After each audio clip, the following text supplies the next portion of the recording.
druga część 18 rozdziału Warsaw by Night. Dobrze, wyszliście oczywiście od Amadeusza. Jesteście sobie teraz w okolicach samochodu. Mateusz puścił muzykę, uchylając drzwi od samochodu. To Salwisz, jak jest tam jakaś lampa, zgaduje, no to opiera się o nią i tak niecierpliwie tupta swoją nogą. No to co? Możecie sobie jednego gościa odliczyć od podzielenia się, ja w to nie wchodzę w żadnym kurwa razie. Czemu? Temu, że nie będę rozprowadzał tego skurwysyństwa. Ale nikt ci nie każe rozprowadzać. Tylko mamy to zabrać. Mamy to To tak jakbyś powiedział, że kradzież od złodzieja to nie kradzież, kurwa mać. Albi, posłuchaj. My to tylko zabierzemy złym ludziom, którzy będą to rozprowadzać. I rozprowadzą to kolejni źli ludzie do innych biednych dzieci. Nie dzieci. Chyba. Uznajmy, że nie. Do bogatych dorosłych, którzy lubią się zabawić na Tak. swoich imprezach. Świetnie, kurwa, ciekawe kogo kosztem. Albo nawet lepiej. Możemy to po prostu dać wampirom. Na nas i tak to nie wpływa. Wyobraź sobie, czysty szmal, za nic, zero konsekwencji. Słuchaj, równie dobrze, jak damy to jakiemuś gościowi, może ktoś z niego wypije krew. I jemu trochę przejdzie. A? Dobra, poczekajcie chwilę, podchodzę do Sawiego. Sawi, rozumiem jak się czujesz. O tak? Powiedz mi w takim razie, słucham cię. Nie wiem, gdybym jeszcze kilka miesięcy temu miał pójść i ukraść po prostu narkotyki i je rozprowadzić. Nie rozprowadzamy! Ale przyczyniamy się do tego. Mateusz kiwa głową. Raczej nie byłbym bardziej chętny do zrobienia tego niż ty. I tylko chcę ci powiedzieć, że to, co się kurwa dzieje dookoła, czego ja, Wendy byliśmy świadkiem, to jest kurwa nic w porównaniu z tym. Jeśli tutaj stawiasz granice, to nie wiem, Jak przetrwasz w tym świecie? Wendy zaczyna tańczyć do tej muzyki. Salwisz nawet nie zwraca na nią uwagi, jakby raczej zaczyna rozumieć, że czasem nie mówi z pełna rozumu. Kaseta się przewija. więc jeśli tu jest twoja granica, to co z tym zrobimy? Serio chcę ci pomóc z tym. Starasz się. Jeżeli umiesz na czymś grać, to mogę cię zaprosić do zespołu, bo właśnie go tworzę. Salwi trochę unosi swój wzrok na basie. Świetnie, potrzebuję basisty. To jeszcze perkusista i wokal. Ale nie o tym mowa, nie zwybaczajmy z tematu. Hej, ale to też zarobek? Zarobek jak zarobek, tylko trochę bardziej uczciwy. No właśnie, trochę. Okej. Wejdę w tą robotę. Tylko wtedy, jeśli część tego skurwysyństwa zniszczymy albo gdzieś wyrzucimy, żeby nikt tego kurwa nie znalazł. Pod żadnym innym pozorem się w to nie mieszam. Co masz na myśli przez część? Okej, Na przykład twoją część, nie? moją część. Dobrze, niech będzie. 25% niszczymy.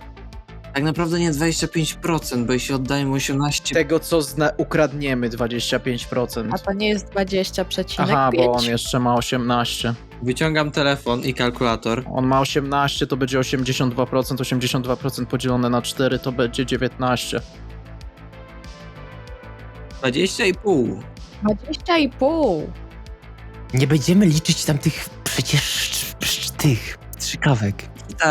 Wiesz co, cofam to, co mówiłem o tym, że jesteś ćpurny. Po prostu, dobra, niech będzie 1/5 tego, co ukradniemy. Ja nie dostaję pieniędzy i mam czyste sumienie. Dobra, Wie- niech będzie. Pomogę tylko pod tym pozorem. To jest uczciwe. Dobra, Wyciągam do niego rękę. Salwi tak niechętnie trochę ją odtrąca. Nie potrzebuje. Ja wsiadam do przodu. No i zajebiście. Zniżyłem się już kurwa do poziomu psa, że się na to zgodziłem. Tak. Dobra. Nie psa, tylko człowieka, który potrzebuje zarobić. Mhm. Kiedyś to było łatwiejsze i bardziej uczciwsze. I wsiadam do samochodu po prostu na tylnie siedzenie, składając swoje ręce i opierając się, patrząc za okno. Dobra, muszę sobie przestawić aż lusterkę, bo nie mogę patrzeć na twoją bardzo smutną minę. Tarkowski, wsiadasz? Jasne. Wchodzę do środka. Czyli co, Salvi zamierza się pozbyć swojej działki, jeżeli już nie przyjąć pieniędzy. Nie, nawet nie, w sensie tak, nie przyjąć pieniędzy i wyrzucić to, co ukradnie jego działkę. To co, Mateusz, kurs na wyznaczoną lokację? Tak. Od Otwieram razu? szybę, zimny łokieć, ręka na kierownicę, jedziemy. Wendy po prostu naśladuje Mateusza. Ja chciałem tylko powiedzieć, że 10 listopada wschód nastąpi o godzinie 6:47. A którą mamy? 2:13. Czy Mateusz ma schowek w samochodzie? Pewnie, że ma. Pewnie, że ma. Przeszukuję Tak, schowek. ale ma pod kierownicą. Naprzeciwko ciebie jest poduszka powietrzna. Masz okulary przeciwsłoneczne. Nie. To Wendy udaje, że zakłada okulary przeciwsłoneczne, otwiera szybę, zimny łokieć, udaje, że prowadzi. Zimny łokieć, powiadasz. Ej, ja chciałem powiedzieć, że wam na wasze ubrania, was wszystkich, bez wyjątku, jest wam zimno, moi drodzy. Zamykam. Okej. A ja włączam grzanie foteli z przodu. Wasza temperatura, jakby uzmysłowię wam to, jak to odczuwacie. Wyobraźcie sobie, że nie spaliście 2 dni. Wiecie, jak organizm dziwnie odczuwa temperaturę, takie wieczne zimno. Rozumiem. No to Radek jest super hot, nie wiem. Dobrze, moi drodzy. Kierujecie się. Droga będzie długa. Czy chcecie rozmawiać w trakcie drogi, czy... Bo możemy już na miejscu gdzieś tam, albo koło w miarę miejsca gdzieś tam. Na szczęście drogi w Warszawie są dosyć ładnie oznaczone, mamy ma korków ani niczego. Trasa zajmie ci, to będzie praktycznie 8 km, zajmie ci około 20 minut. Dobra. Pierwsze co robimy, to zrzucamy się na wachę. Na co? Na benzynę. Ja nie jeżdżę. No ale wozisz swój piękny tyłeczek zaraz tutaj koło mnie, więc jakby... Po pierwsze, dzięki za komplement. Po drugie, teoretycznie nie wożę. To ty wozisz. Dobra, to weźmiemy z tej partii, co Salvi chce po prostu wyjebać, to weźmiemy pieniądze na paliwo. Okej. A poza tym, jak chcesz, mogę zniknąć. Nie będzie mnie tu. Już nie będziesz wozić. Wiem, że tu będziesz. Nie. Tak, to zniknij. Znikam i odsuwam się jak najbardziej mogę od niego, jak się przyciskam do samochodu. Po prostu... Chcę ją jakby szturchnąć tak bardzo mocno w bok. Tam nie dosięgasz trochę, no. No to w takim razie jak nie dosięgam, robię tak i wyprostowuję rękę. Trafiasz ją w klatkę piersiową. Nie ma mnie! Tak, tak. Przejeżdżacie, moi drodzy, obecnie koło Stadionu Narodowego. Ach, wspomnienia. Po prawej waszej stronie znajduje się Park Skaryszewski. Ach, wspomnienia. Pierwsze poznanie Syreny. Spędzenie tam czasu. No ale nic, nie ma co bytalne. Przejeżdżacie i dojeżdżacie. Jesteście na... nazwałbym to niezłym zadupiu. Ponieważ zatrzymujecie się troszeczkę w okolicach domków jednorodzinnych. Tutaj już droga bezpośrednio będzie prowadzić do tej całej stajni rekreacji. Dobrze byłoby pójść piechotą. Tutaj otaczają was pola, trochę drzew. Tak się odwracam do nich jeszcze będąc w samochodzie. Czy ktoś ma jakiś sprzęt na robotę? Czy po prostu wchodzimy tam na goło?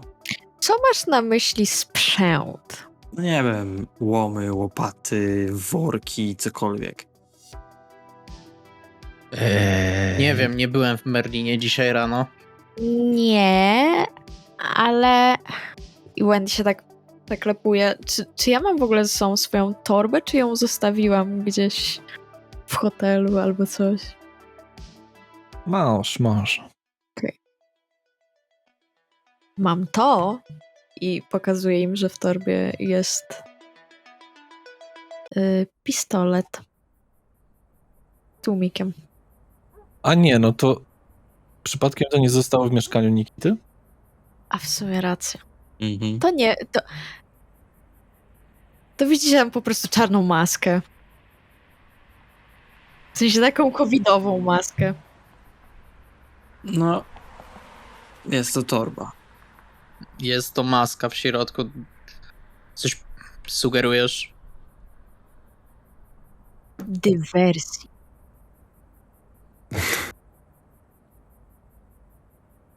Dobra, Jeśli trzeba będzie użyć coś siłowego, to Nikita jest silny, uderzył pięścią w okno, było okej.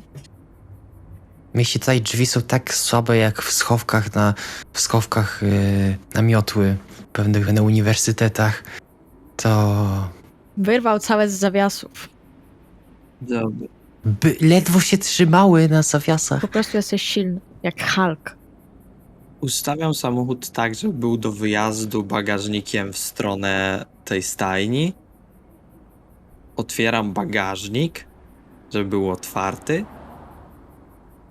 Dobra, bagażnik jest otwarty, więc będziemy mogli po prostu od razu tam wsadzić, zamykamy, odjeżdżamy. Trzeba mocno trochę walnąć, bo się klapa trochę przycina. Jakieś pytania, Salvi? Właśnie pytań to mam bardzo dużo. Na przykład, Napisz maila. chcecie tam wejść, nie wiem, jak baranim łbem po prostu na wprost, na hula? Czy- Nie, raczej zrobiłbym to trochę bardziej taktycznie. Jeśli Nikita jest tym silnym, a Wendy jest niewidzialna, możemy wysłać Wendy na zwiady, a od frontu poszedłby Nikita. Nie wiem jak z tobą, Salvi, co ty w ogóle Ale mu tak potrafisz? trochę oczy się otwierają, tak ze zdziwieniem, że Mateusz ma jakiekolwiek pojęcie na ten temat.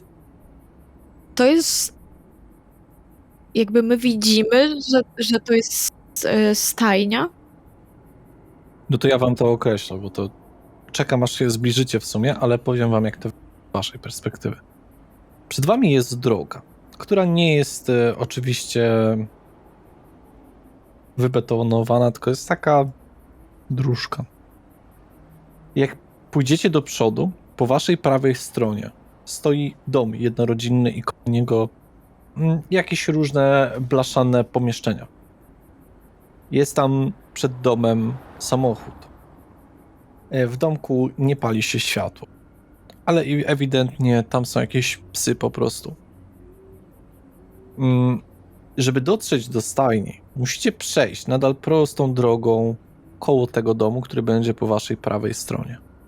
Wtedy to przed wami będzie w kształcie odwróconego U stajnia, tak? Która ma blaszane dachy i na środku ma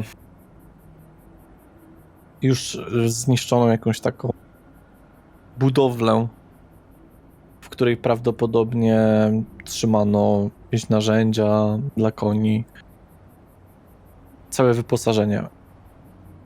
Bardzo po prawej, jak będziecie już przy stajniach, znajduje się też domek jednorodzinny. To tutaj ta okolica jest troszeczkę tych domków jednorodzinnych. Powiedziałbym, że ze 3. Ale musicie się zbliżyć, żeby zobaczyć jeszcze więcej. Domyślam się, że to, czego szukamy, jest w stajni, tak? No to by wyglądało. Okej. Pytanie, czy jest opuszczona, bo jak nie... Szczerze wątpię, żeby zostawili coś tak wartościowego same po prostu sobie. Powiem tak, chociaż nie jest zbyt niska widoczność. Właśnie, to też jest kwestia tego, że tutaj jest bardzo ciemno. Ja wychodzę, zabieram kluczyki. Wyjdźcie. Samochody oczywiście nie mogę zamknąć, bo jest otwarty bagażnik. Znaczy on jest otwarty, ale jakby tak nie jest otwarty na oścież, nie, tylko tak przymknięty. Ale nadal otwarty. Salvi nie określił się w końcu. Ty jesteś bardziej ten od napierdalania, czy bardziej ten, co wchodzi po cichu, czy bardziej ten, co stoi z tyłu i informuje o tym, co się dzieje? Jak to określiłeś, jestem bardziej ten od napierdalania. No i zajebiście się składa, wow. to ty z Nikitą będziecie drużyną 1, a ja z Wendy drużyną 2. My będziemy tymi cichymi, a wy będziecie napierdalać, jeśli będzie trzeba. Właśnie drużyna. wolałbym, żeby do rozlewu krwi raczej nie doszło. Nie dojdzie. Nie dojdzie, spokojnie. Wy macie być po prostu naszym taranem w razie jakby coś poszło nie tak. Mhm. Z tego, co słuchałem od innych, to raczej wam często coś idzie nie tak. I patrzę na Nikitę i Wendy. Wypraszam sobie. Mi nigdy nic nie idzie nie tak, przynajmniej nie we Wrocławiu, nie wiem jak tutaj. Może to miasto jest przeklęte. Może jest. Takiemu nawet jak idzie nie tak, to idzie To dobrze. prawda.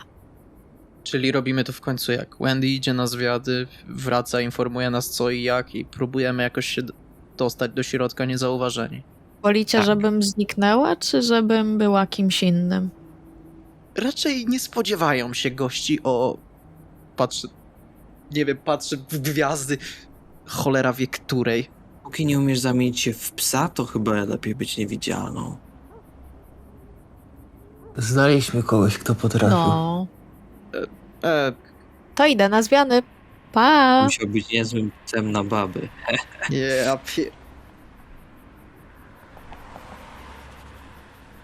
I mój głód wzrasta. Mm. Oczywiście my tam podchodzimy też z nią i po prostu zatrzymujemy się w jakiejś logicznej odległości. no właśnie.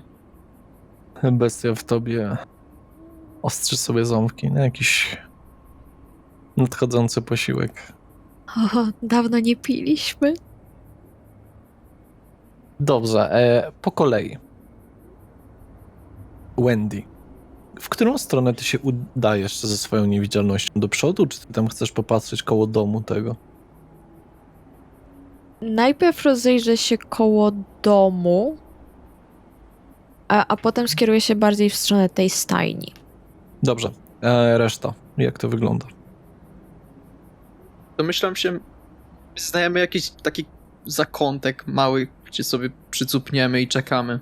No nie ma tutaj zakątków. Dobra, to ja mam taki pomysł, żebyśmy się zatrzymali koło jakby tej linii drzew, które jest jakby na tym rozdwojeniu dróg. Jasne. Tutaj zaraz przy tym. I tam gdzieś może bardziej w krzakach właśnie. Czyli wasza trójka zostaje w miejscu i czeka na Wendy. Mhm. Tak. To Wendy, no, To nie, wiesz co? To ja chcę przejść dosłownie do krzaków, które są dosłownie jakby naprzeciwko tych budynków. Tej stajni. Żeby być jakby... stajni czy domu? Stajni. Dobrze. Taką słabą masz widoczność bardzo, to cię ostrzegam. Ale proszę cię, rzuć na swoją zręczność i ukrycie. Mhm. Już moment. Co będzie pierwszy rzut? Nie chyba. I to są 3 sukcesy. Okej. Wystarczająco zdecydowanie, żeby też niezauważonym.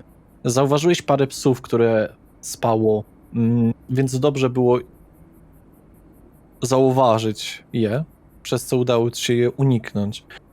Znajdują się one w jednym takim blaszanym boksie, można by powiedzieć, na łańcuchach. I to jest centralnie, jak się zaczyna iść w stajniach. wiesz teraz, żeby ostrzec innych, żeby uważać na to. Zauważyłeś, że od czasu spokrewnienia zwierzęta cię nienawidzą. Okej. No to czy mogę teraz w tym czasie, jak to zauważyłem, po prostu cofnąć się do nich i ich o tym poinformować i później znowu wrócić na pozycję? Właściwie to tak. Dobra, no to właśnie tak robię. Cofam się. Słuchajcie, zwłaszcza wy, mięśniaki. Tam są psy. I nie chodzi mi tu o policję. Uważajcie. Zwierzęta... Salvi. Zwierzęta nas, kurwa, nienawidzą. Mhm. Z daleka od nich, bo zaczną japać i będzie źle. Okej. Dzięki za informację. I wracam. No dobrze, a wasza dwójka po tej informacji, co byście chcieli? Czekacie nadal na Wendy? Mhm. Tak, my będziemy czekać w pogotowie po prostu. Dobrze. Wendy, obchodzisz ten domek, zauważasz, że no jest parę samochodów, w środku jest ciemno, ale ewidentnie ktoś tam jest, ktoś tam pewnie śpi. Nie mogę ci zbyt wiele powiedzieć o tym otoczeniu. Nic tutaj nie wydaje się rzucać szczególnie w oczy. Jest studnia. Wiesz, żadnych ich rzeczy nie ma. Mhm. No to w takim razie przejdę do stajni już bezpośrednio. To widzisz akurat Mateusza na pozycji. Mhm. Mateuszu, nie widzisz Wendy. A. Dobrze, Wendy, co dalej robisz? Chciałabym się rozejrzeć za potencjalnymi wejściami do tej stajni. Jasne, bez problemu.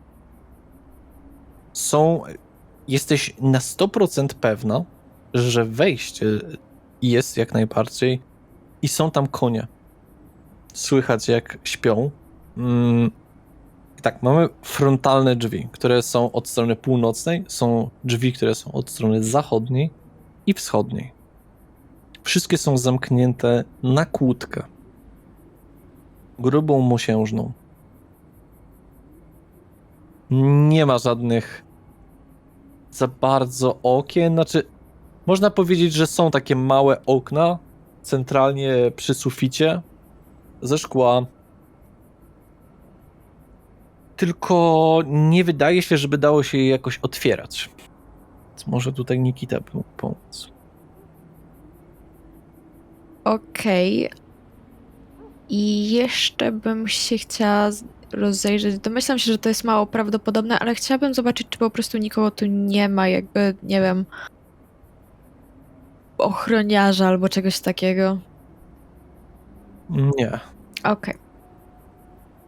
No to jeżeli nikogo nie widzę, rozejrzałam się za potencjalnymi Tylko ja ci powiedziałem, twoja widoczność jest bardzo zła, więc nawet jakby ktoś był, to prawdopodobnie go nie widzisz. Okej. No to podchodzę do Mateusza i szeptem przekazuję mu informację. Słuchaj, na pierwszy rzut oka i jestem dalej niewidzialna, kiedy to mówię. Na pierwszy rzut... Ostrzegałeś. Cicho. Na pierwszy rzut oka nikogo nie widać. Są 3 wejścia od zachodu, wschodu i którejś tam strony. Są okna. Może Nikita mógłby z nimi pomóc, bo nie wydają się otwierać. Na każdym wejściu jest kłódka. W środku są konie i tak. Po której stronie są konie, W środku. ale po w środku po prawej, po lewej. Rzuć proszę na swój spryt i spostrzegawczość, Wendy. Dobrze.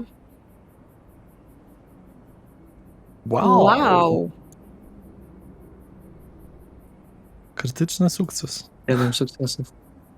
Ale bardzo ładnie. Jesteś w 100% pewna, że od północnej strony są jak najbardziej same konie, od lewej były same konie, ale od prawej strony było ewidentnie cicho. Od prawej strony było cicho, tak? W sensie od wschodniej, tak? Od strony wschodniej było cicho, od strony północnej są konie. Dobra, w takim razie chyba najlogiczniej byłoby wejść od wschodu. Szansa jest, że trzymają amfetaminę między koniami, ale... Kurwa, co jeśli trzymają ją w koniach? To dosyć dziwne miejsce.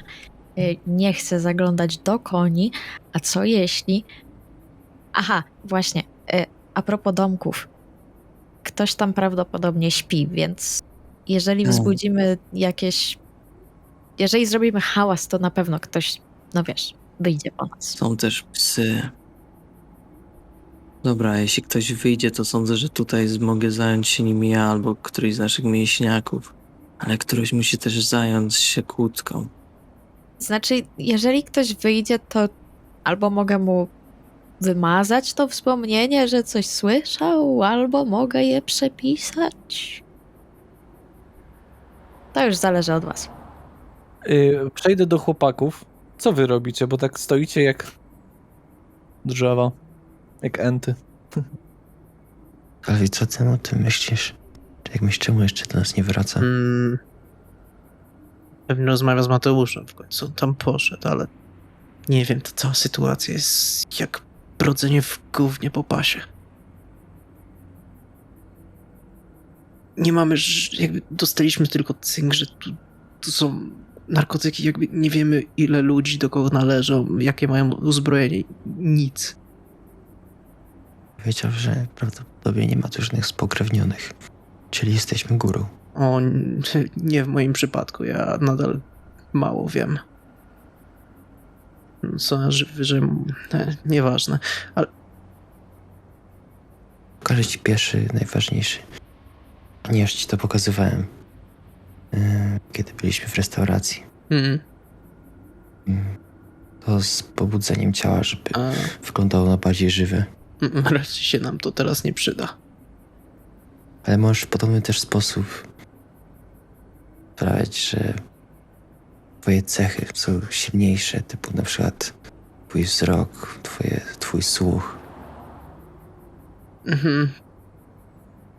Nie wiem, może w sensie, skoro tak mówisz, no nie wiem, wiesz, że kurwa moglibyśmy tam do nich podejść, ale szczerze mówiąc tak jak mówiłem, nigdy się nie skradałem, jeszcze moja robota nie na tym polegała. Tak, Mateuszu? Ja chciałbym tylko powiedzieć do Wendy jakby resztę planu, bo to jest rozwiązane z chłopakami. Wendy, idź po chłopaków. Ja idę tam. Zobaczymy, czy jakoś zareaguje otoczenie na to, że będzie tam osoba, a nie tylko ty jako niewidzialna. Jak coś będziecie w drodze, będziecie w stanie mi pomóc. Ale idź ich poinformuj i zaprowadź ich do miejsca, gdzie jest ta kłódka, żebyśmy ją mogli otworzyć. Okej. To ja idę. Ja wracam do nich w takim razie. Dalej jestem niewidzialna. I ja zanim wyruszę, chciałbym odpalić ciszę śmierci i przed tym strykam palcami, bo Mateusz sądzi, że jak to działa, to odpala wszystkie moce. Strykam palcami, idę w kierunku właśnie tej podniej części. Oczywiście skradając się. Jesteś bezdźwięczna. Wchodzisz tam, Mateuszu, w te okolice, jak się rozglądasz. No, jak mówiłem, jest ciemno. Słyszysz konie, słyszysz prawdopodobnie śpiące psy w okolicy, ale ludzi jakoś tak nie bardzo. Co, kierujesz się tam do wschodniej bramy? Tak, chcę zobaczyć właśnie co tam jest, bo to jest niby ta najbezpieczniejsza strefa, powiedzmy. Wiesz, tam jest taka przesuwka, ale ona jest zamknięta na też mosiężną grubą kłódkę. To jest taka porządna kłódka, czy taka zardzewiała? Taka porządna. Dobra. Czyli tak mówię sobie trochę pod nosem, że dobra, bingo. Raczej tutaj. O właśnie! Chciałbym... Przepraszam. Że nie, bo to jest za dużo ruszania się, bo chciałem sprawdzić wszystkie kłódki, ale to już mniejsza. Dobra. Po prostu zostaję tam, gdzieś się przykucam, czekam na resztę. Dobrze, wracając do reszty.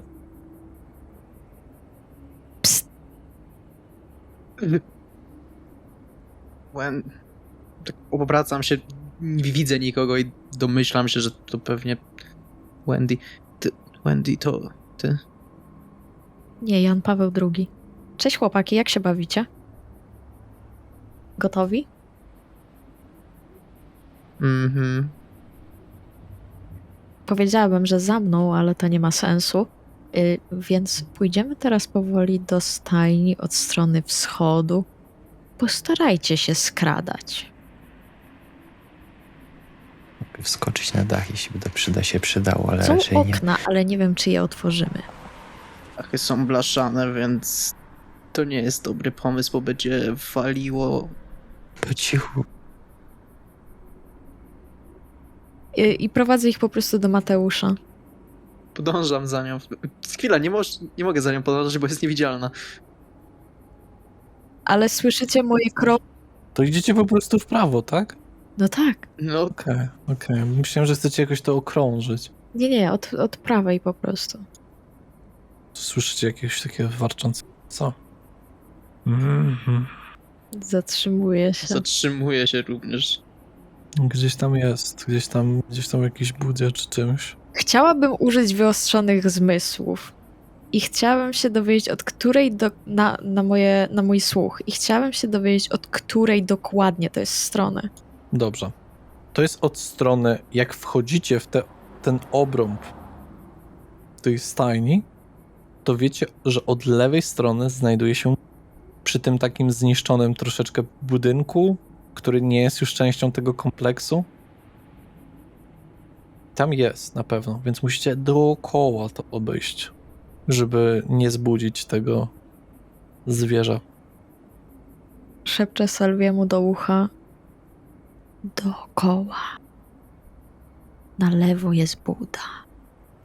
Kiwam głową, po czym odwracam się powoli za siebie i tak robię okrężny ruch dłonią do Nikity. Spotykacie się pod bramą. Stary niedźwiedź mocno śpi. Nie śpię. Dobra. Wieśniaki. Sprawa wygląda tak. Mamy 3 kłódki. Wszystkie są w miarę dobrej jakości. Czyli raczej czegoś... No, raczej jesteśmy tu, gdzie powinniśmy być. Dach jest blaszany, dlatego raczej nie należy na niego wskakiwać, bo porobi w chuj dźwięku. Wendy mówił o jakichś oknach. Patrzę na Wendy. Znaczy, oglądam się, bo ona jest nadal niewidzialna, więc po prostu rozglądam się. Pojawiam się. Nie mogę coś spróbować zrobić z tymi kłódkami, ale pewnie chuj głośno. Raczej chcemy tego uniknąć właśnie. Głupie pytanie może, ale czy ktoś z was się kiedyś włamywał? Patrzę na Wendy? Tak, w sumie to tak. Nie mam wytrychów. Ej, a bardzo ważne pytanie, bo nie wiem... Kiedyś miałaś? Tak. Ale się złamały.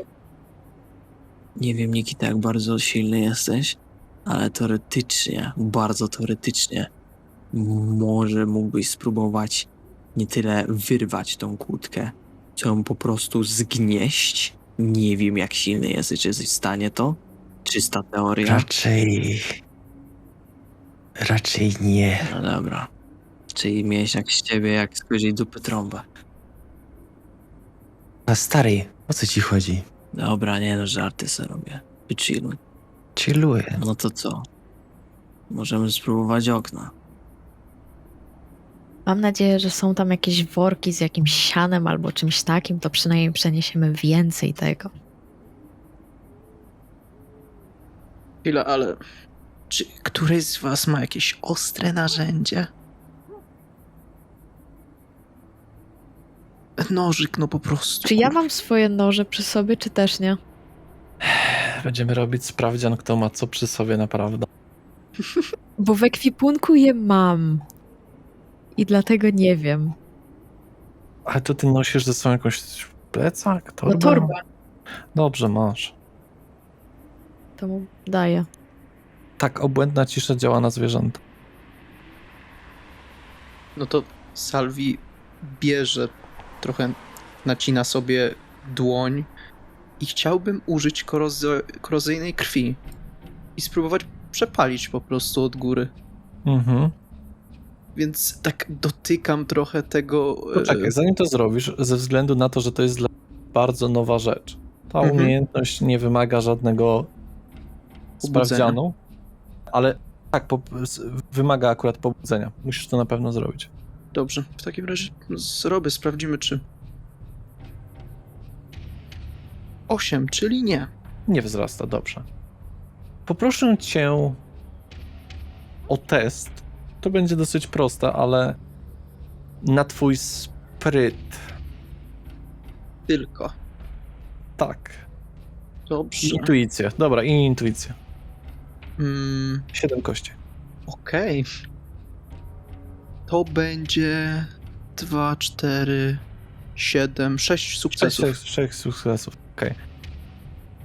Jakimś dziwnym trafem zaczynasz rozumieć troszeczkę swojej tej wampirzej natury i zdałeś sobie sprawę, jak taka jakaś pamięć genów, pamięć kogoś, kto to kiedyś potrafił, kogoś, kto wiedział, że można tak postąpić. Intuicyjnie to robisz i twoja krew zamienia się w korozującą substancję, która ocieka na metalową kłódkę, która po chwili zaczyna robić się żelowata. Kładę jedną rękę pod tą kłódką, żeby nie spadła na ziemię. Jest jak żelek duży. Aha, okej. To nie kładę ręki. Czyli w domu to nie były omamy. I wycieram tą rękę o trawę, jeśli tam jakaś jest, żeby nie o siebie. Jezu, Nieźle, Salvi, nieźle. nie rób tego na mnie. Nie, okej, ale nie ma... Ciekawe, czy też tak umiem. Panie przodem chyba? Salvi, może spróbuj zerwać tą kłódkę. Bo może lepiej, żebyśmy tego nie dotykali. A to ona nie rozpłynęła się tak jakby? Rozpłynęła się po chwili. Okej, Po dobra. chwili, mhm. Szepczę do Nikity. Myślisz, że też tak potrafię? Kręcę głową. Nasze takie chyba nie robiły, no. Pamiętasz? Nie wiem, moja krew na nic nie skapnęła. Teraz robimy tak. Wendy wchodzi pierwsza. Ja za nią. Zaraz później ty, Salvi. Tarkowski, zamykasz naszą brygadę. Zamykam? Jesteś naszymi plecami. Ale Używam... od kiedy robimy tak, że... No nieważne. Nie, tak, zróbmy tak, Mateusz dobrze mówi. Używam obłędnej ciszy. Otwieracie. Hmm. Siano. Zaczynam przerzucać to siano. No, ty jesteś ostatni.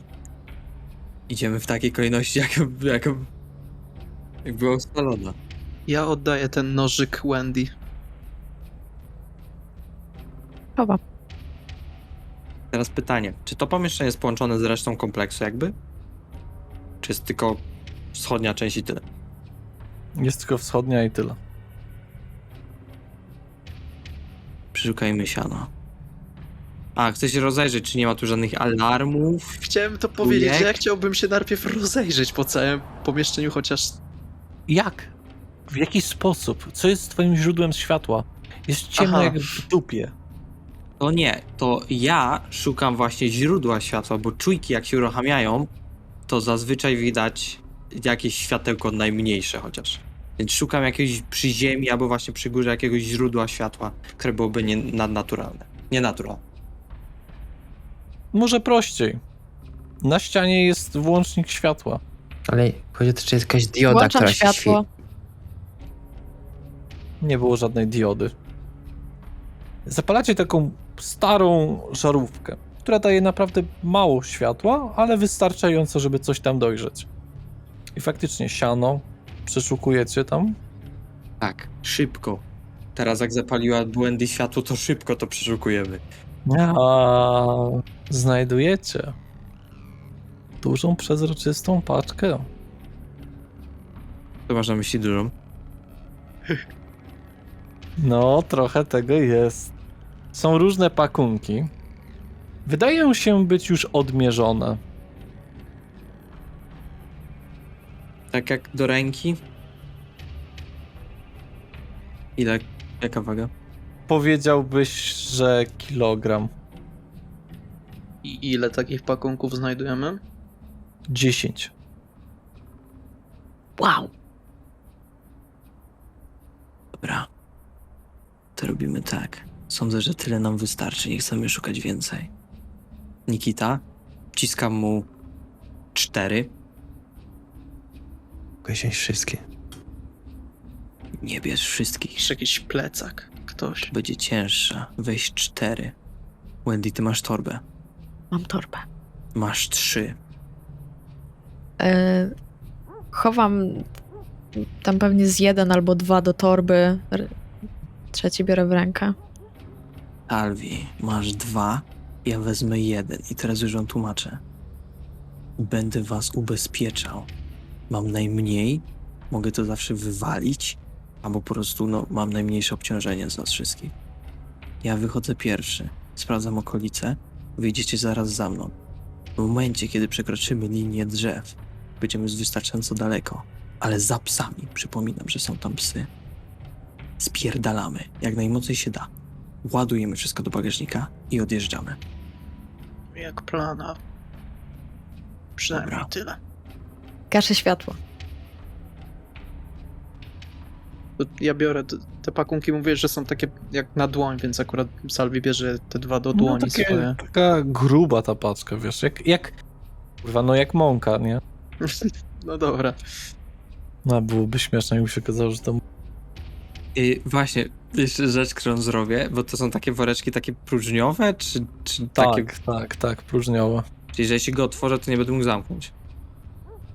Czy takie są na taki zameczek taki? Na zameczek. Tak, Na bardziej coś takiego. ziperek. No. No, to w takim razie chciałbym odsunąć, wziąć tak dosłownie tak ciut i spróbować. Bardziej chodzi mi to o sprawdzenie jakości, a nie żeby się po prostu ućpać, nie? Mhm. Znaczy tak nie mogę.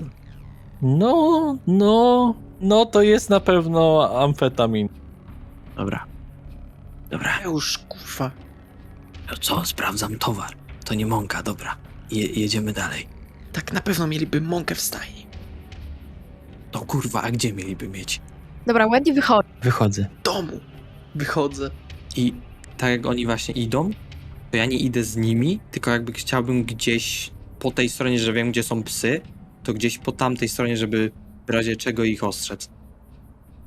Dobrze. Kroczycie. Powoli, spokojnie, ostrożnie. Z tymi torbami amfetaminy. Rozumiem, że każde z was wzięło po 2, a kto wziął 3? Nie, Nikita tam ma, było... Nikita Nikita ma ma- 4. Tak, Nikita ma 4, 3 ma Wendy, 2 ma Salvi, ja mam 1. Dobra. 4 czy 2, 1? Do czego, Nikita, chowasz to? Słuchaj, ja to sobie wyobrażałem, że skoro to są takie paczki, nie? Jakby, że 4, to biorę tak, że mam 2 z jednej strony pod pachu i 2 z drugiej strony pod pachu. Mhm. Ciężej będzie się po prostu skradać, o to pytam. Dobrze. Tam pies gdzieś w oddali zaczyna szczekać. W oddali? Jak bardzo oddali? Powiedziałbym, że z 60. Dobra, okej. To jeśli ich widzę, to tylko im pokazuję, nie wiem czy widzą czy nie, taki znak, żeby trochę możemy przyspieszyć. Powoli. Ale z lekkim pośpiechem. Zaczynacie zawijać się z tej stadniny. Zachowując dużą ostrożność. Nikita. Rzuć proszę na zręczność i ukrycie. Czujecie, że możecie być gdzieś tam? Ktoś może was widzieć? 0 sukcesów. Upuszczasz jedną z paczek. Ale ona uderza o ziemię zwyczajnie.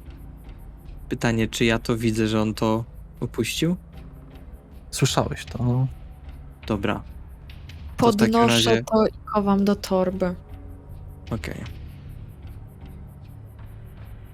No dobra, to jeśli to zrobiła Wendy, to po prostu idę dalej. Kontynuujemy.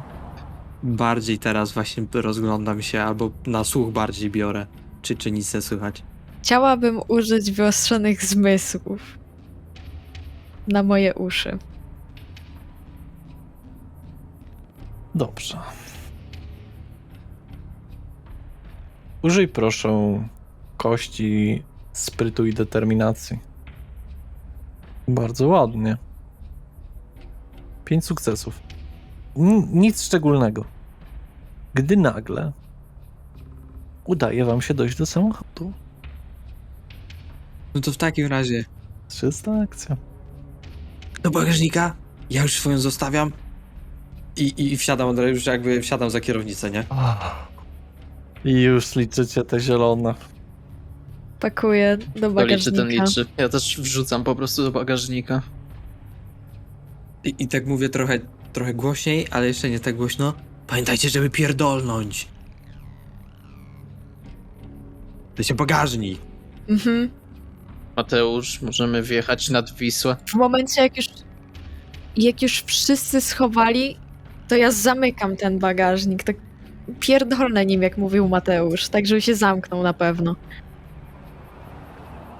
Dobra, i czekam tylko aż wszyscy wsiądą. Wsiadam Siadam. i tak uderzam. Jak wsiadam, to uderzam o górę samochodu. Dobra, i tutaj jesteśmy gdzieś pewnie na zakręcie, więc jedyneczka, koła boksują i jedziemy. I na najbliższym zakręcie, bo tam jest jeden taki trochę lekki wślizg. Ja w tym czasie wykręcam numer do Amadeusza. Udało się! Pamiętajcie o mojej umowie, tylko przypomnę. Tak, dobrze, Salwi, nie przynudzaj. Właśnie jesteśmy bogaci. Patrzę na godzinę jeszcze, która jest. 3:40. Wyrobiliśmy się w 1,5 godziny, zajebiście. Czekam, aż Amadeusz odbierze. Jestem z was wszystkich naprawdę kurwa dumny. Zwłaszcza z ciebie, Przyjemność. Salvi. Robota z wami. Halo? Udało się.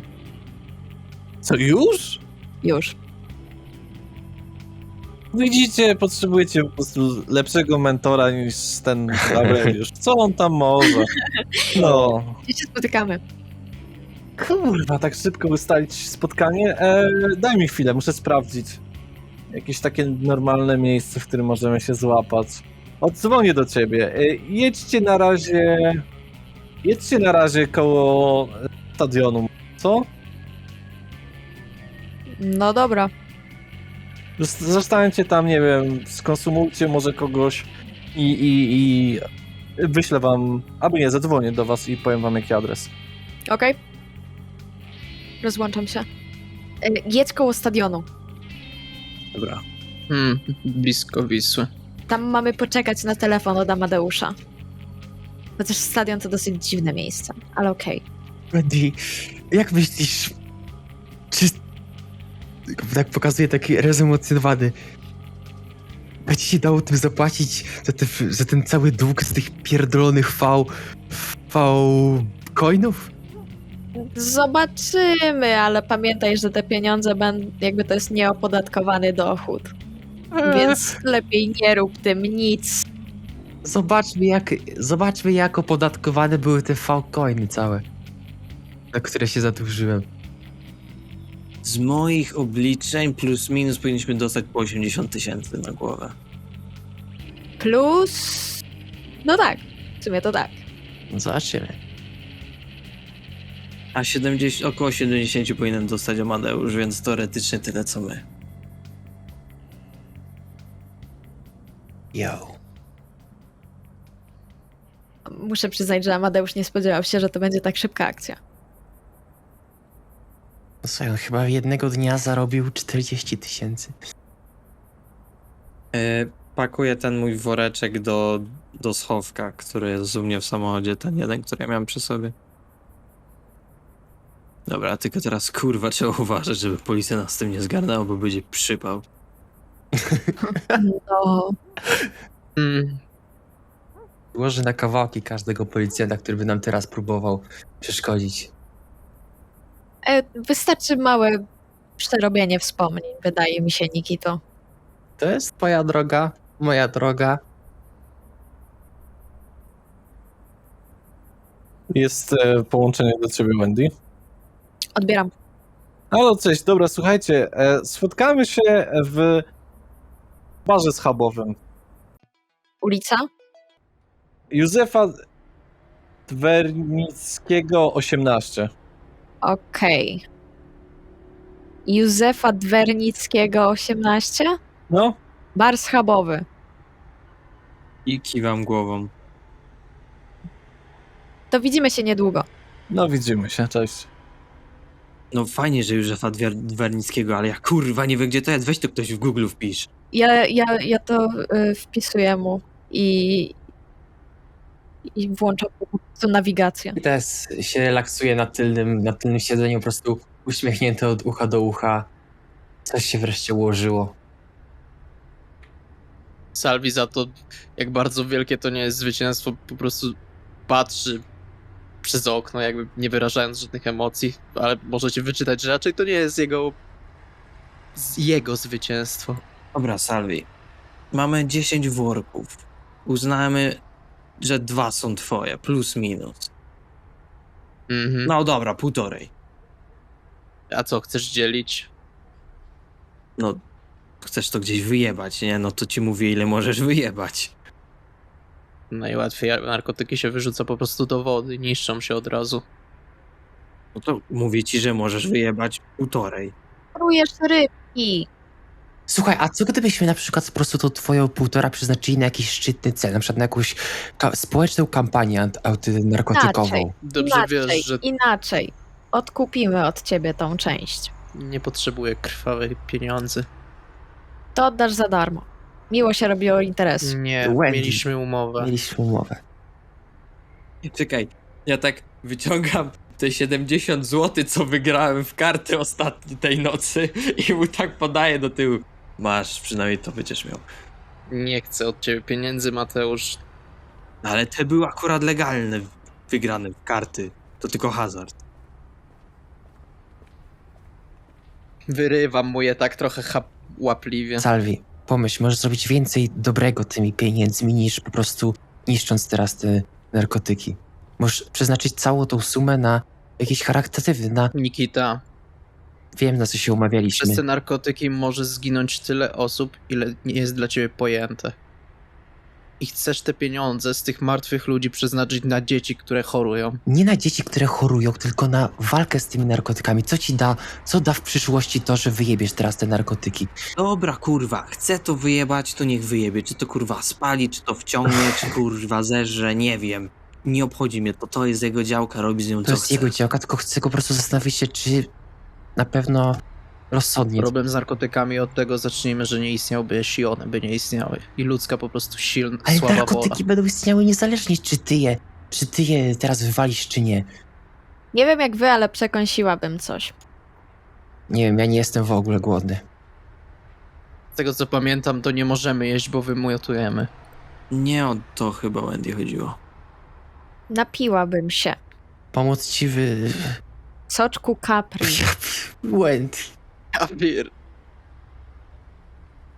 Ja tak trochę na ucho Nikity mówię, zasłaniając ręką swoje usta od strony Wendy. Czy ona jest niespełna rozumu?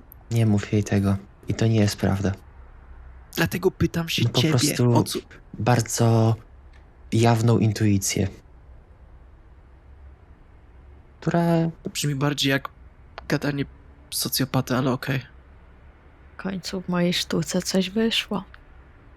Światła, kamera, akcja. Znowu Wendy ratuje dzień. Słuchaj, Salvi, zrób z tym, co chcesz. Po prostu uważam, że te pieniądze mogłyby się przysłużyć większemu dobru niż zniszczeniu tego, co się dzieje teraz. I tyle. Ale umówiliśmy się, wywiązałeś się ze swojego. Jesteśmy dorosłymi ludźmi, dotrzymujemy tego, czego się umówiliśmy. To dobrze. To nie brnij w takim razie w to, co będę z nimi robił, bo to jest moje sumienie. Jasne.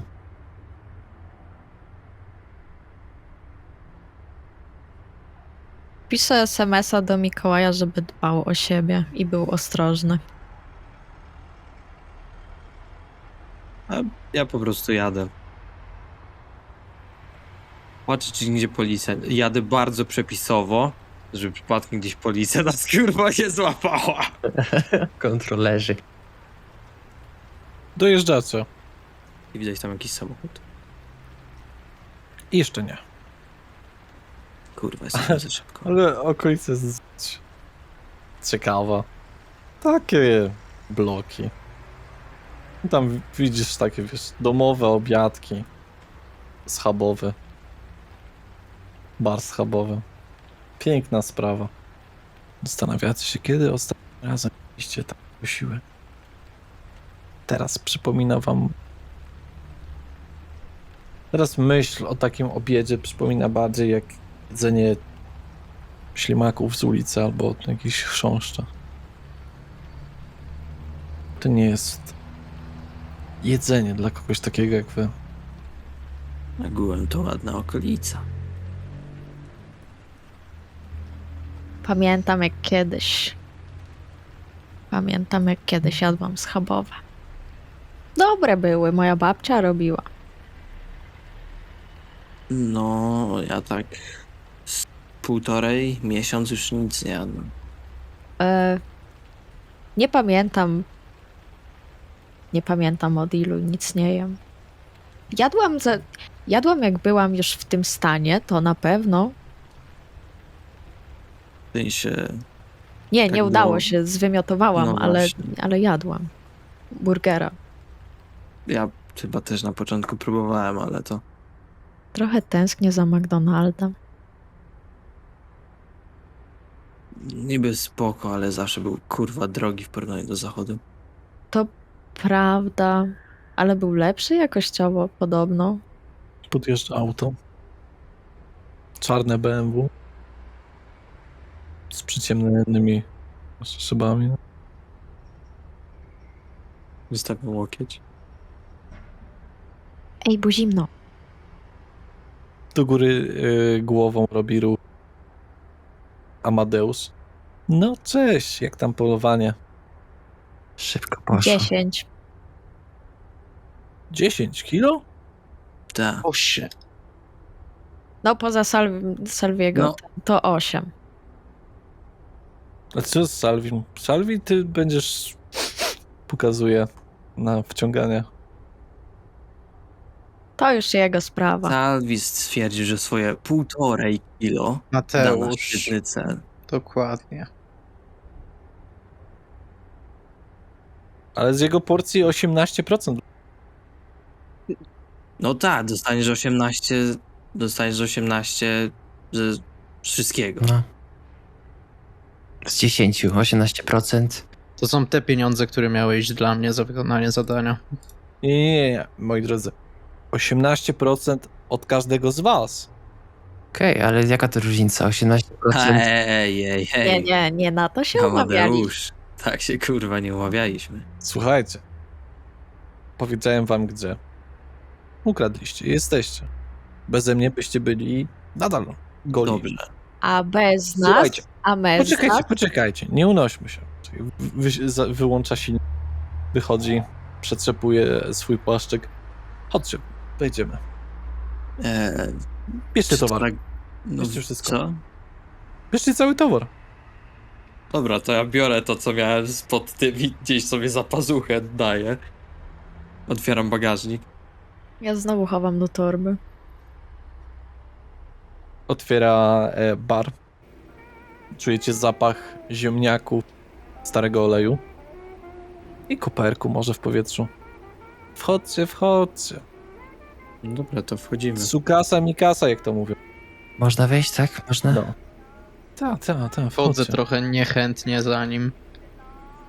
Słuchajcie, jako początkową kwotę od was biorę od każdego z was 18%, żebym was indywidualnie reprezentował.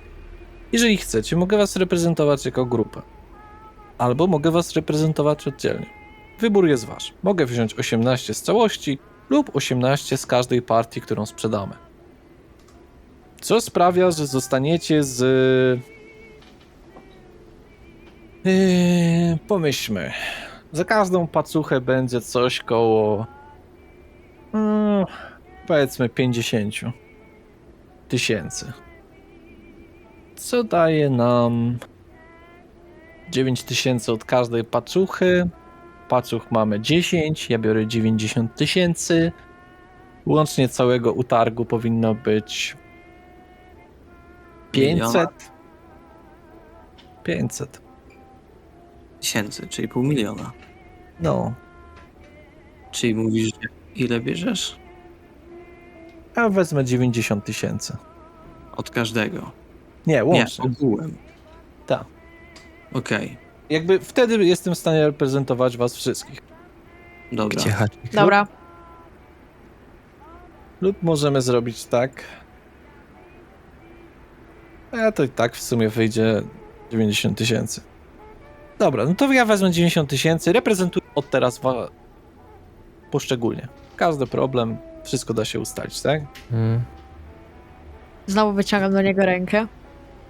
Jest jakieś ale? On też. O, przyjemność robić biznes. Jakie ale? A czy jest Nikito? jakiś... Czy ja ci wyglądam na urzędnika państwowego? Nie. Absolutnie. A, widzisz, a jestem. A! Naprawdę, nie spodziewałem się. Szczerze, Pewnie, rozwody i w ogóle. urzędnik państwowy. Ja wszystko szybko załatwiam, nie ma sądów. Nie potrzebujemy chodzić do sądów. Byłeś kiedyś w polskim sądzie? Niestety. No właśnie, wiesz jak to działa. Sprawa się przedłuża, trwa latami. Załatwianie Nie obywatelstwa w umiem. Polsce to jest kurwa masakra. Ja ci mogę nawet czeczeńskie załatwić, jak chcesz. Tylko teraz pytanie, co robimy z częścią Salviego? Ponieważ jeśli wrzucimy je do wody, tracimy bezpośredni zysk. Czy po prostu Salvi chce te faktycznie swoje pieniądze przeznaczyć na jakiś szczytny cel?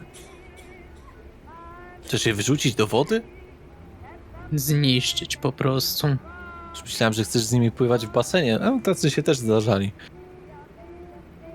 Nie chcę wiedzieć. Jeżeli zniszczycie te 2 pakunki, ja nadal biorę swoje 90 tysięcy.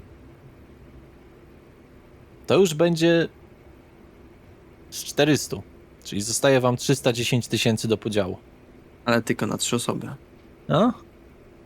Mnie to nie obchodzi, byleby moja działka była zniszczona. No to wyjdzie wam gdzieś po 100 kafli. A tam, plus drobna. Czy jesteś w stanie za to załatwić mi lokum? Mam dosyć spania na ulicy lub po znajomych. Wynajem? No, wszędzie, ale kupno mieszkania albo działeczki to już tak gorzej. No może jakaś działeczka jeszcze by uszła, ale słaba jakość. Ale wynajem, no. Parę miesięcy jesteś w stanie posiedzieć. Na początek niech będzie wynajem. Jak mówię, mam dosyć spania w kartonie.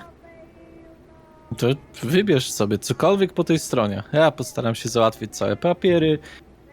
Będzie zarejestrowany na kogoś innego, nie będzie na ciebie, więc teoretycznie nie jesteś właścicielką, ale my wiemy, że jesteś. Nie chcemy przecież, żeby wszyscy wiedzieli, że Wendy Olsen ma mieszkanie wynajęte w momencie. No ja wiem, jakieś tam sprawy miałaś. A z Nikitą też chyba trzeba będzie się nad tym zastanowić. Naprawdę za to spłacić mieszkanie? Brudna forsa. Brudny dług też trzeba przyznać. Ze względu, że tego co mówisz, to że te rzeczy zostały zawarte na piśmie, niewiele tu się da zrobić, możemy go pozwać. Ale jak mówię, porozmawiać z nim. Lepiej porozmawiać. Kurwa. Jak się z nim bym wymienił kasą normalnie, to myślę, że przyjąłby brudną. W to chyba jest zaangażowany już rząd. Znaczy rząd. No Jakby umorzył dług Też wobec siebie. to tak nie działa. Widzisz, Nikita, sprawy z kryptowalutami teraz są takie, że ciężko robić coś prawnie. Bo to są pieniądze nieuznawane i uznawane zarazem. Wiesz o co chodzi? Wiadomo. O, to ja też sobie pewnie czegoś poszukam. Nie będę spał w tym. Nie będę spał. No, to jest myśl. Myślę, że możecie spokojnie, ale to też o to chodzi, że... Ja mogę... Na początku oczywiście będę musiał poddać to testom. Tą amfetaminę. Zobaczymy jakiej jest jakości. Potrzebuję znaleźć trochę dostawców. Według Wiecie, moich testów nie jest najgorsza. No dobra, no ale trzeba sprawdzić ją chemicznie. Sprawdzimy, ja też troszeczkę będę musiał do tego dołożyć. Więc możemy się umówić na 100 000 dla waszej trójki Od razu. na głowę. No, ja te 3000 potrącę, bo potrzebuję, wiecie, dostawcy, kogoś ustawić z tym. Zobaczymy, może się uda sprzedać znacznie więcej od razu. Ale 100 000 macie gwarantowane, to na to się ustawiamy. Tak patrzę Znowu po wyciągam reszcie. rękę. Aha. 100 000 w parę godzin? W gotówce? Półtorej, żeby być dokładniejszy. W gotówce, prawda? To musi Czy w być czym? gotówce. W gotówce, oczywiście. Mm. No Są dobra. tacy, którzy przejmują konta, siedząc sobie na kanapie w hotelach, ale to nie nasze dział. Takie rzeczy to tylko Nosferatu. Takie rzeczy Enigmę tylko poznaliście, nie? Mm, Tak, nasz tutaj Nikita ma z nim bardzo dobre relacje. Enigma sprawił, że Nikita dziękuję. wybuchł. O kurwa. To naprawdę niedobrze. Patrz, Nie wiem, czy jest ktoś, Ale mnie lubi. lubić, to wątpię, że on kogokolwiek lubi. Mnie lubi. Ale bycie wrogiem Enigmy to jest jak wyrok na całe życie. no niestety mi go długo zostało najwyraźniej. Długo życia. No to Enigma może się nad tobą trochę znęcać. Hej, ale głowa do góry, może jakoś to będzie. Może. Do cholery jest Enigma? Jak wam się podoba knajpa? Enigma to jest primogen Nosferatu ze strony Camarilla. Taki szef Nosferatu. Poznajesz kiedyś Nosferatu? Brzydki jak noc. To takie brzydkie chyba, nie? No. To Tak. też są spokrewnieni, bo ja trochę nie w dyskusji. Tak. Oglądałeś te filmy o Nosferatu? Nie, te stare. Te takie czarno-białe, coś w No. stylu Drakuli. No. Aha, I gdzie tam wampir wygląda bardzo brzydko. Do Amadeusza. To jak Wendy teraz odeszła na chwilę, to mógłbyś mi od razu z mojej działki załatwić najzajebistszą gitarę, jaką możesz. Nie basową, jakąś inną i jej po prostu to wysłać, To zostawić. co, ja paserem jestem? No nie wiem, no. Weźmiesz hajsy, kupisz. A dasz mi jakieś miejsce, gdzie mogę kupić taką... No, Sklepem muzycznym. Nie znam się na sklepach Okej, muzycznych. dobra. Nikita, Dobra. co ja jestem? nie wiem, no. Idź gdzieś tam chcesz, nie wiem, do Riffa, czy do Okej, jakiegoś tam dobra, no, innego. myślałem, że... A właśnie, a propos broni w tym... To No? słuchaj, miałbyś kogoś skontaktować? A potrzebujesz coś? No, jak najbardziej. Nawet go poznaliście. Smok? Nie, Smok. Smok się zajmuje handlem, To. portem. Potrzebujesz z Brutusem pogadać. Brutusem, czemu się wydaje, że ja pamiętam to imię? Grał prawdopodobnie na bębnach z Paterem. Kurde, no. On ma taki tor do tego, strzelania się, pinballu jakiś tam, wiesz, strzelanie się pseudopistoletami. To on ma zaplecze z prawdziwymi spluwami. To słuchaj, zapiszę sobie, jak on się jeszcze raz nazywa? Mówią na niego Brutus. Brutus. Mogę ci podać jego sklep. Powiesz, że Chęcią. przychodzisz. On będzie wiedział, o co chodzi. Słuchaj, no z chęcią, no. Byłbym wdzięczny. Czekaj, sprawdzę kontakty, wyjmuję swój telefon. Brutus. Trakt rubelski 158. On ma tam Kill House, się to nazywało. Takie wiesz, jak tam się strzelają jakieś ziomki. Pseudo z żołnierza. Dzięki. Elwi, taka jeszcze jedna sprawa. Bo nie wiem, czy chcesz wziąć te dwa pakunki, czy chcesz zostawić to Amadeuszowi, żeby on to zniszczył. Ale jeśli weźmiesz, to nie jeździsz moim samochodem. To jest ostatni raz, kiedy cię wożę, jeśli z nimi jesteś. Nie chcę, żeby policja mnie złapała. Tu nagle jeden z moich pasażerów ma kurwa 2 kilo amfetaminy przy sobie. Co ty, no każdy ma wypadek. Myślę, żebyś wytłumaczył takiemu dobremu władzy, że tak, no, 2 kilogramy, co to są 2 kilogramy? Jak Nikita sarkastycznie. Szczerze, nie widzi mi się, jakkolwiek pan Amadeusz nie jest uczciwym człowiekiem, raczej by tego nie zniszczył. Raczej wygląda mi pan na biznesmena. Półsarkastycznie mówi. Trzeba jakoś żyć, Salvi. Trzeba jakoś żyć. Mhm. Nie Jak wiem, chcesz, możesz się zatrudnić w lodziarni. Podobno 11 zł za godzinę. Tylko ciekawa ciężko propozycja. szefowi będzie wytłumaczyć, że nie możesz pracować w momencie, kiedy jest słońce. Czyli właściwie zawsze wtedy, kiedy wszystkie firmy, placówki pracują. Poza klubami nocnymi, no możesz robić za ciecia, za ochronę, Stripteasera. Męską prostytutkę. Myślę, że Dona ma tylko damskie. Ochroniarz brzmi najlepiej, ale nieważne. 9 zł za godzinę w budce. Co za ochrona? Normalna. Normalne stawki. Skąd ty przyjechałeś, co cię dziwi? Nieważne. W każdym bądź razie. Czyli Mateusz, rozumiem, nie chcesz mnie podwieźć nad Wisłę. To jeszcze jestem w stanie zrobić, ale mówię, jeśli jeden kurs. Tyle Jeden mi i nic starczy. więcej. Nie zamierzam ich. Chwila. Ja bym nie jeździła nad Wisłę. To okolice neutralne. O, to dobrze, że mówisz o tym, Wendy. Tak, nie róbcie nigdy nic. Nikomu, niczemu, w żaden sposób. Nigdy. Przenigdy. Choćby Nigdy. nie wiem co. Choćby nie wiem w jakich warunkach. Choćby kiedykolwiek, czymkolwiek, jakkolwiek. Tak, zrozumieliśmy.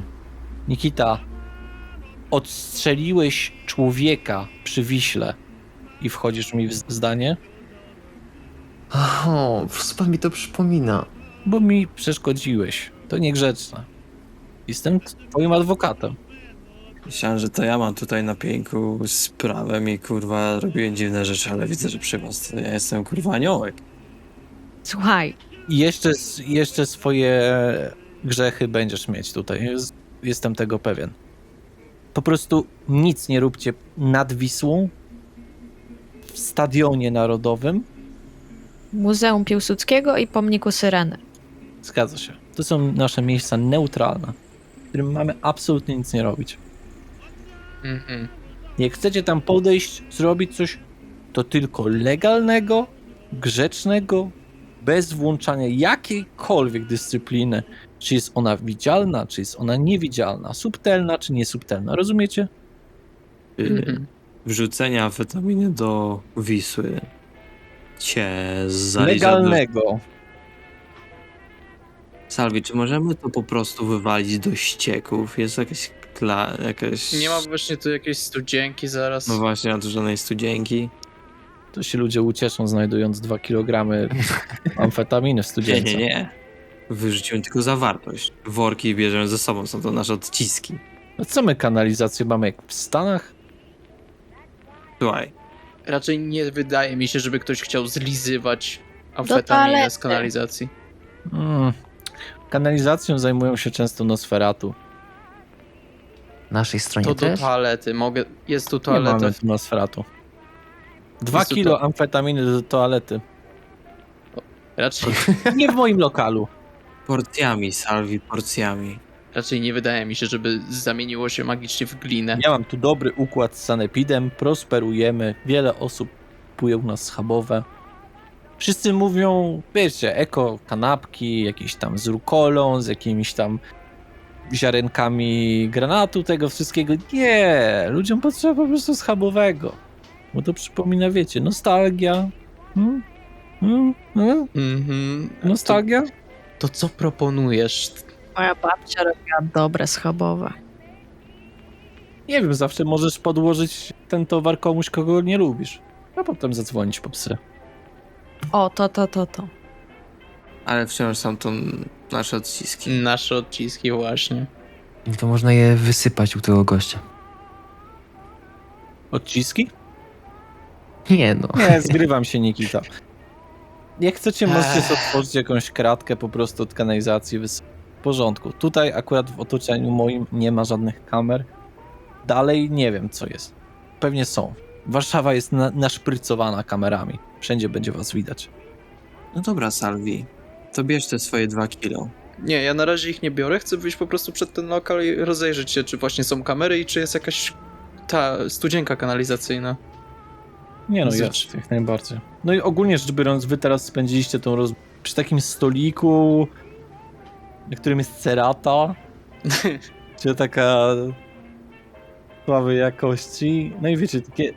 I siedząc na krzesłach, takie, które są w szkołach, na jakichś, nie wiem, jak macie przedstawienia i każą przenosić krzesła, to są takiej jakości krzesła, że one są takie troszeczkę odchylające się do tyłu, a takie stalowe.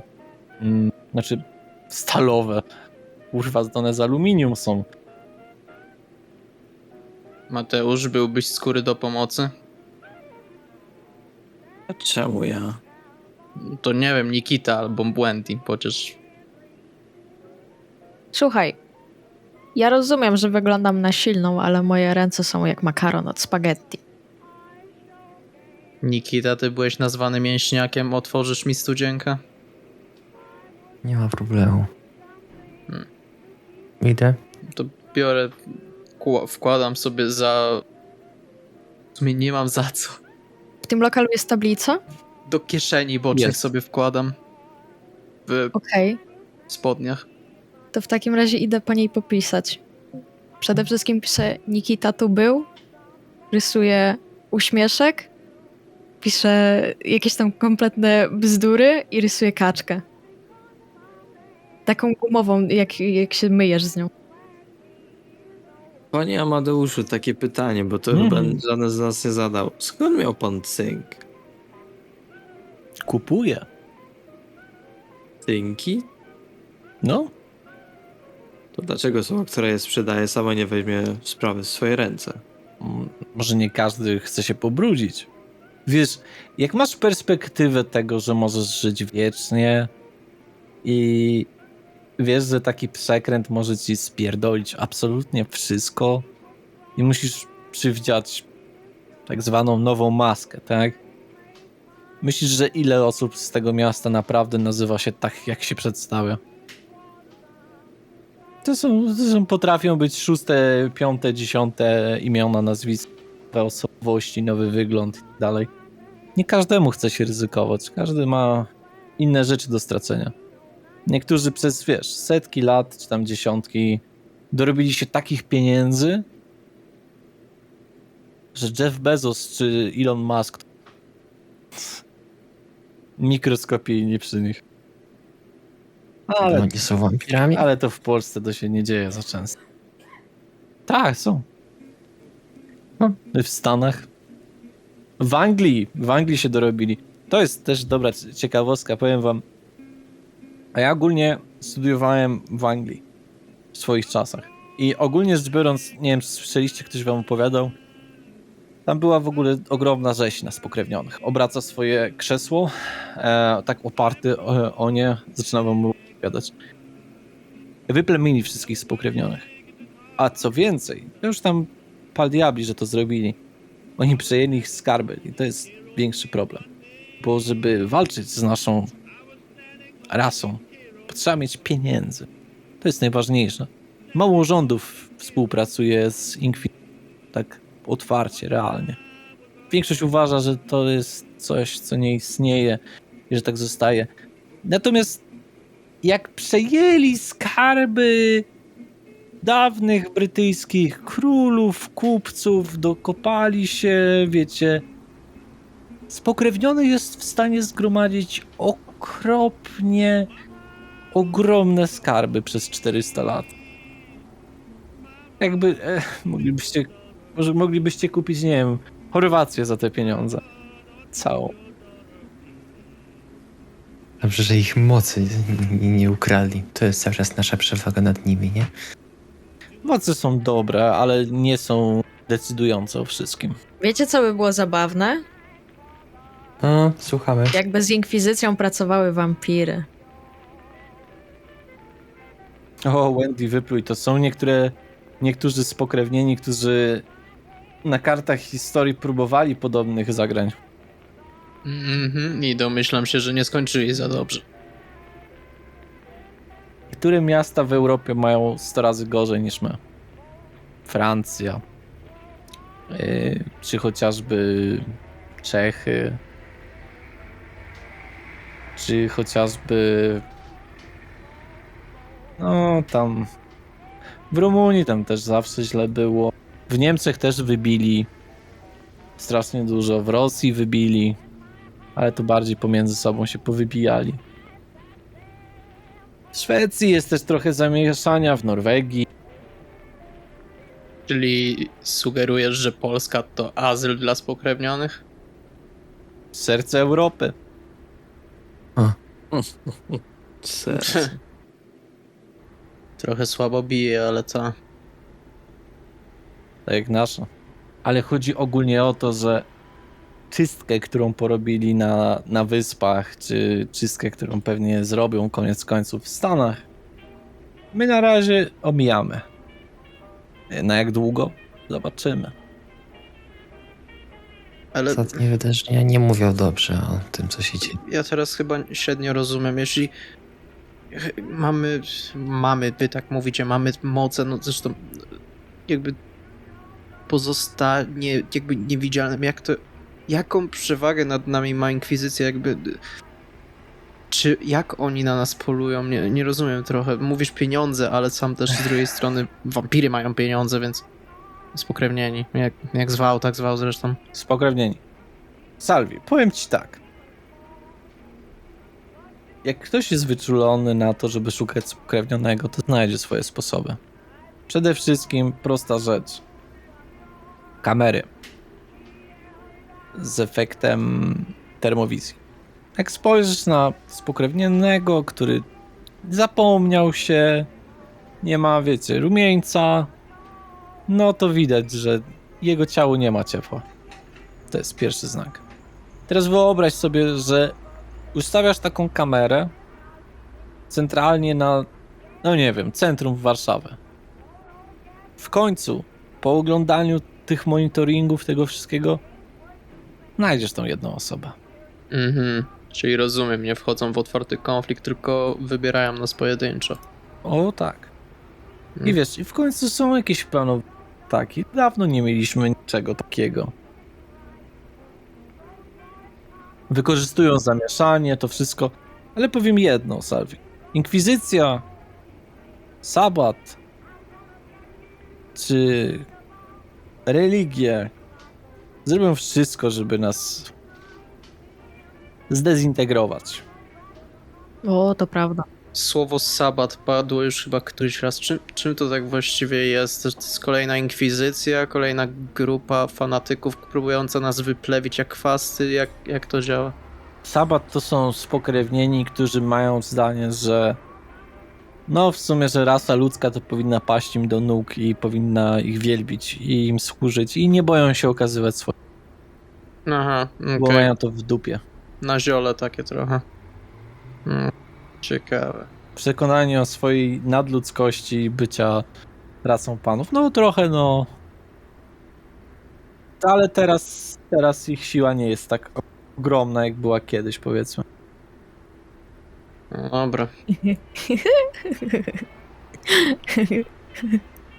Trochę, Salvi tak trochę wystraszony patrzy na Wendy.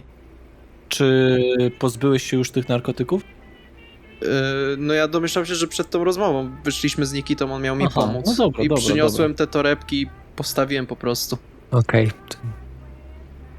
Dobrze, moi drodzy, fajnie się z wami gada, ale ja jeszcze muszę parę rzeczy zrobić, a zaraz będzie wschodzić słońce, więc ja będę się zawijać.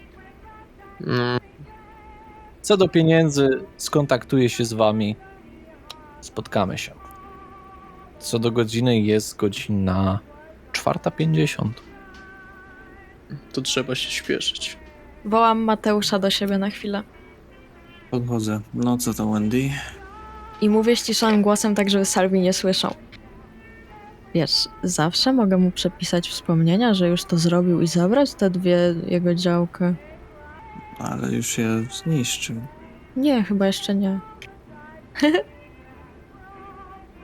My wyszliśmy? Patrzę na... Nie. Jeszcze nie. Automatycznie nie opuszczacie pomieszczeń. Okej. Czyli też nie wyrzuciliśmy tego, prawda? No nie wyrzuciliście. Nie wyrzuciliście. Leżą tak jak leżały. Nikt nie powiedział, że wychodzi i nie odegrał sceny, że To wyrzuca. też, Dokładnie. to też prawda. To też więc racja. Mhm. nie bierzemy nic, że coś jest domyślnie. Dobrze. Opuszczacie całe to pomieszczenie, wychodzicie przed bar, opróżniacie te torebki. Amadeusz zamyka drzwi, wsiada do swojego samochodu. To co? W kontakcie. W kontakcie. W kontakcie. Kontakcie. I odjeżdża. I tutaj zrobimy sobie przerwę. Zapraszamy na część 3.